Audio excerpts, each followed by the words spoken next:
আজকে আমরা শিখব মাইক্রোসফট ওয়ার্ড প্রোগ্রামে কিভাবে ছবিকে পাসপোর্ট সাইজে নিয়ে আসা যায়। তো পাসপোর্ট সাইজে ছবিকে নিয়ে আসার জন্য প্রথমে আমাদেরকে ছবি এই মাইক্রোসফট ওয়ার্ড প্রোগ্রামটিতে ইনপুট করতে হবে। আর এখানে ছবি নিয়ে আসার জন্য দুইটি পদ্ধতি রয়েছে। সেটি হচ্ছে প্রথমে আমরা ছবিটাকে ড্র্যাগ করে এখানে নিয়ে আসতে পারি, অথবা আমরা ইনসার্টে ক্লিক করব। এখান থেকে ক্লিক করার পর পিকচারে ক্লিক করতে হবে। আমাদের ছবি যেখানে থাকবে সেইখানে ক্লিক করে আমরা ছবি ইনপুট করতে পারবো। আমরা ছবি নরমালি এখানে ইনপুট করে নিচ্ছি। ছবিটির সাইজ অনেক বড়। আর এখন যদি আমরা ছবিটিকে মুভ করতে চাই, যেমন আমি ডানে বামে উপরের দিকে মুভ করতে যাচ্ছি, মুভ হচ্ছে না, এটা মূলত লক অবস্থায় রয়েছে। এখন আমাদেরকে এটাকে আনলক করে নেওয়ার জন্য টেক্সট র্যাপিংয়ে ক্লিক করে নিতে হবে।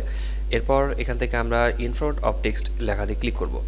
তাহলে আমরা ছবিটিকে মুভ করতে পারবো। তো ছবিটির সাইজ অনেক বড়। আমি প্রথমে ছবিটিকে একটু ছোট করে নেব।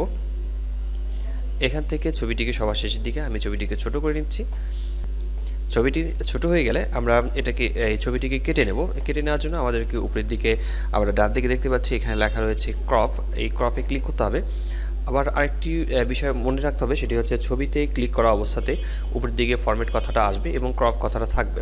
যদি ছবির স্টেজের বাহিরে অথবা ছবির বাহিরে ক্লিক করা থাকে তাহলে কিন্তু ক্রপ কথাটা চলে যাবে এবং এখান থেকে ফরম্যাট কথাটাও চলে যাবে। সেক্ষেত্রে আমরা ছবিটিতে ক্লিক করব এবং হচ্ছে ক্রপে ক্লিক করে নিচ্ছি।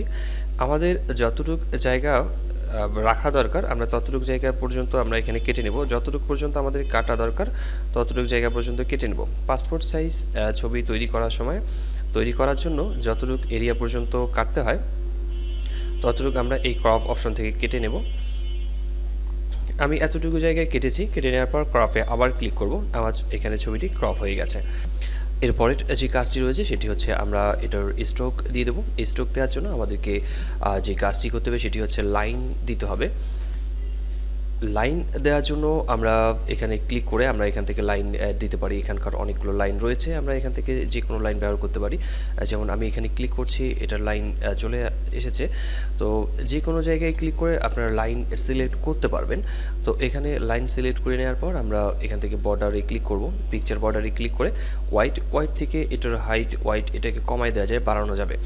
এটার আমরা এই ছবিটির বর্ডারটিকে একটু বাড়িয়ে এবং কমিয়ে রাখতে পারবো। তো নির্দিষ্ট একটা সাইজে রাখতে হবে। এরপরের মূল বিষয়টা হচ্ছে সেটা হচ্ছে যে পাসপোর্ট সাইজের ছবির যে সাইজটি রয়েছে সেই সাইজটি আমাদেরকে এখানে অ্যাডজাস্ট করে নিতে হবে। পাসপোর্ট সাইজের যে ছবির সাইজটি রয়েছে সেটি আমরা ঠিক করব উপরের দিক থেকে। আমাদের এখান থেকে ঠিক করে দিতে হবে 1.8 এবং হচ্ছে নিচের দিকে আমরা রাখবো হোয়াইট রাখবো 1.56 পর্যন্ত আমরা এদিকে হোয়াইট রাখতে পারবো এবং হচ্ছে হাইট থাকবে আমাদের 1.8। এরপর আমরা ড্র্যাগ করে ছবিটিকে আমরা এক কর্নারে রেখে দিচ্ছি। রেখে দেওয়ার পর আমাদেরকে কন্ট্রোল চেপে ধরে ডি চাপ দিতে হবে। কন্ট্রোল ডি হচ্ছে ডুপ্লিকেট। আমরা ডুপ্লিকেট করে ছবিটিকে এক জায়গায় রাখলাম। এরপর আবার আমরা কন্ট্রোল চেপে ধরে ডি প্রেস করব। কন্ট্রোল ডি তো হচ্ছে ডুপ্লিকেট, আমরা আবার ডুপ্লিকেট করে নিচ্ছি। আমরা শিফট প্রেস করে এটিকে সিলেক্ট করে মানে সোজা করে রাখতে পারি, অথবা আমরা কন্ট্রোল ডি প্রেস করে এটিকে বারবার এখানে ঠিক করে নিচ্ছি। কন্ট্রোল ডি প্রেস করে আমরা এটিকে ঠিক করে রাখবো। পাসপোর্ট সাইজের ছবি আমরা পেয়ে গেলাম। এখন আমাদের যে কাজটি করতে হবে সেটি হচ্ছে প্রত্যেকটা ছবিতে ক্লিক করতে হবে। প্রত্যেকটি ছবিতে আমরা ক্লিক করে নেব। ক্লিক করে নেওয়ার পর কিবোর্ড থেকে কন্ট্রোল চেপে ধরবো।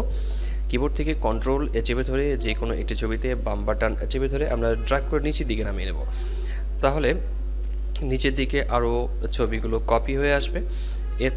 এরপর নিচের দিকে আরও আমরা ছবি কপি করে নিতে চাইলে সেক্ষেত্রে আমরা এখান থেকে নিচের দিকে কপি করে রাখতে পারবো। তো এখানে বেশ কিছু ছবি কপি করা হয়ে গেছে অলরেডি। আমরা অনেকগুলো ছবি কপি করেছি। এখানে অনেকগুলো ছবি কপি করা হয়ে গেছে।